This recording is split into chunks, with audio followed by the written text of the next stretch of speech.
One of the things we're going to talk about on December 8th, 2011 is Christmas. No happy holidays at Holy Family. We talk about Christmas, keeping the Christ in Christmas. And one of the things when we want to talk about our weight is the holidays just about the food? Is it just about how much we can eat? Because if we, from this day until January 1, just have 200 extra calories a day, that's 5 pounds. 5 pounds we will gain between now and January 1. 200 calories, that's 1 cookie a day. We have to be vigilant. We have to say, what is the real meaning of Christmas? How can I get through the holidays, still have a good time, and not gain 5 pounds? Let's start by talking about 10 ways to keep Christ in Christmas. I was really moved by Deacon Nick's homily when he talked about putting the envelope on the Christmas tree of something that you can do that is really moving. Like if you want to say to your husband, in honor of this, I'm going to do that, or whatever. I don't want to be specific, but whatever you want to do, and we're going to talk about things here. One of the things here is give God one very special gift just from you to him that no one else needs to know about. Many years ago, I did something, and I never told one person, and I never will, to the day I die. And sometimes I reflect on that, and it's just between me and God, and it makes me feel so happy that he and I have this secret, just between the two of us. So if there's something you can do anonymously, or something you can do just between you and God, it really does give a special bond between the two of you. Because he and I, sometimes we're like, remember, yeah. It was between us, and it was special. And I recommend that to all. One of the things is to be, even something, if it could be forgiveness. And I love Corrie ten Boom, who was the Christian who survived the Holocaust. And I've read all of her books, The Hiding Place, so many books she wrote. And she wrote, forgiveness is to set a prisoner free and to realize the prisoner was you. Think about that. If you're holding on to resentment, the pain that you can have. And, you know, we living in Syracuse have felt a lot of pain the past few weeks by some of the things that have been coming out in the news. And I was very, very impressed with one of the young gentlemen who, you know, quite possibly had suffered abuse, because he said, I only have forgiveness. I only have a peace and a forgiveness. And I thought, that's very powerful that he can say that. One of the things they also recommend in this article by Mary Fairchild is to set aside a special time to read the Christmas story. We have a couple things we do in our family. We watch It's a Wonderful Life together on video as a family. We know it by heart. We even have a trivia game, It's a Wonderful Life trivia game, and no one will play with us because we know all the answers. Susan's Paris, we know them all. And I just think that movie is one of the best things ever. We also like the original Christmas Carol. Love that movie. We watched that as a family too.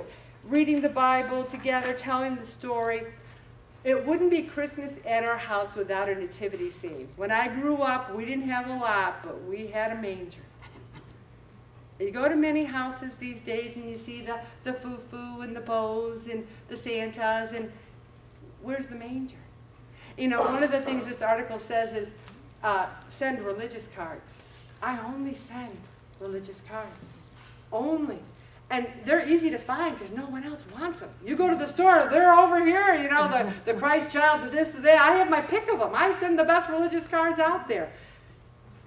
Did I tell you the post office story about the stamps last week? I hate to repeat myself. No. I go to the post office and I go up to the counter and I said, I'll have 100, I always, you know, get the religious stamps. I go, I'll have 100 of the Madonna stamps. So the clerk goes, we don't have any of those. I said, you're out already? She goes, well, we never had any. I go, you don't? There's a sign right there. I get them every year. She goes, oh, those? I thought you meant Madonna. And I said, no, I meant the Blessed Mother and the Christ child. Everyone in line was in hysterics. They were in hysterics because I wanted the Madonna and she's looking for, you know, like a virgin. Yeah, not that Madonna. I only have a religious card with a religious stamp on it. It's just something I've always done. Also, Christmas caroling. I can't tell you the times we've Christmas caroled at St. Camillus, and there are people there who can't tell you their name, who don't recognize a lot of people. But by the third carol, you can see their lips going, Silent Night. It comes from somewhere inside them where they know the words. And to me, that is Christmas. My family and I have left there, and we have felt, yeah, this is the best gift we could possibly do. Give a surprise gift of service to each member of your family. You know, we might do that on a daily basis, but if there's something special, you know, if your husband doesn't like, or your son doesn't like to empty the dishwasher, how bad are we when emptying the dishwasher is such a chore?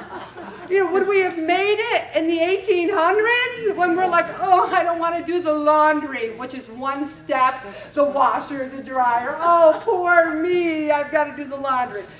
A gift of service. Also, set aside some family devotions on Christmas Eve. Christmas Eve is all about our family. We get together, we play games, we just love to be together. After we go to church. We always go to church on Christmas Eve, which I love Christmas Eve Mass, and then we go and we do the family thing together.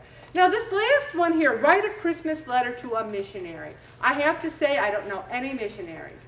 If anyone has a family member, anybody knows anyone who's a Catholic missionary, even if they're not Catholic, give me their name and address because I'm going to write them a letter. So if you know anybody, let me know.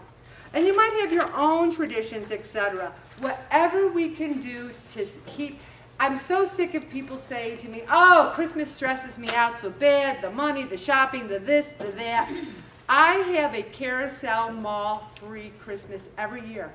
I don't go there. It's one of my personal things. I will not go there. Only because I think it's chaos. It's chaos, you know. So if you feel there's chaos in a certain spot, stay away from it. If anyone, does anyone, you can stop right there, Bob. Does anyone have a Keep the Christ in Christmas?